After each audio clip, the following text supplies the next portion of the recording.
Hi, I'm Tommy Gober from NICERC, an academic division of the Cyber Innovation Center. Today I'm going to demonstrate how to use a Raspberry Pi and a breadboard with a circuit you construct in order to interact with code that you develop in the Scratch programming language. For the physical part of this build, I'm using a Raspberry Pi. In this case, I'm using a Model 3, though any model will work. I'm also using the Raspberry Pi, the Pi Cobbler breakout board, which plugs into a standard breadboard. And then I'm using a short piece of wire, a 220 ohm resistor, and an LED. To connect the Pi Cobbler to the breadboard, simply align the pins to the breadboard and press firmly to make sure that it is seated in the breadboard itself. Next, we will build the remainder of the circuit before connecting it to the Raspberry Pi via a ribbon cable. To construct the circuit, we will take a standard LED and plug it into the free space down below where the Pi Cobbler is. Next, we'll use a standard 220 ohm resistor. I'm going to bend the leads so that I can connect from the short lead of the LED to the nearby ground pin.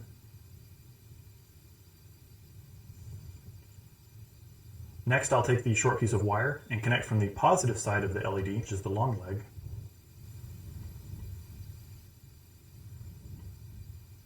and then we will take the other end and connect it to pin 21. This completes the physical portion of this build on the breadboard. Next, we'll use the Raspberry Pi's ribbon cable to connect from the breakout board to the Raspberry Pi itself.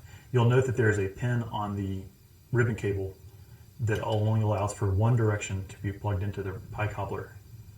Next, take the pin 1, which is denoted by the white wire on this one, though it could be red or any other color, which will be different from the rest of the cables, and plug it into the Raspberry Pi so that the pin 1 goes away from the USB connector.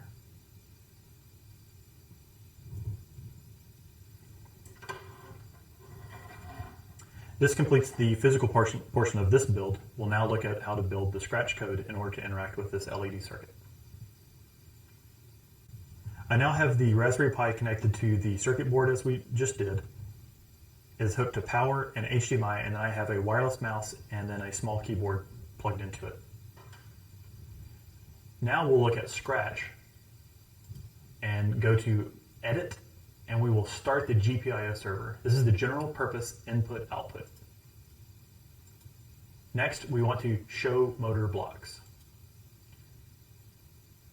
To turn on our LED, we need to broadcast a special signal to the GPIO server that will receive both the command to turn it on and to turn off pin 21. In the broadcast block, it's currently blank. On the drop-down, click on New. And from here, we want to type in the command GPIO 21 on,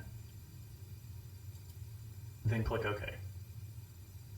For the other broadcast block, we want to do the similar command, but it will be GPIO 21 off.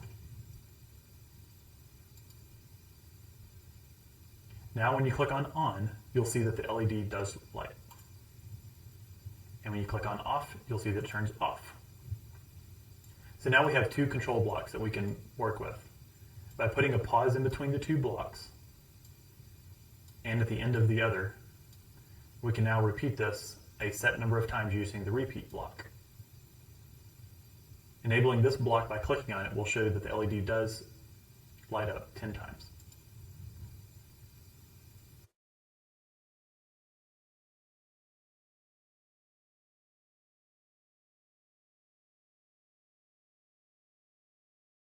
So by clicking on this block, you'll see that the block of code does run 10 times with 1 second on and 1 second off between intervals. So this is a very simple build of the Raspberry Pi circuit on the GPIO pin, but you can see how the interaction between the circuit and the code enables you to do a whole lot more than just Scratch alone. This is a great introduction for computer science, and we hope you check out the rest of our curriculum.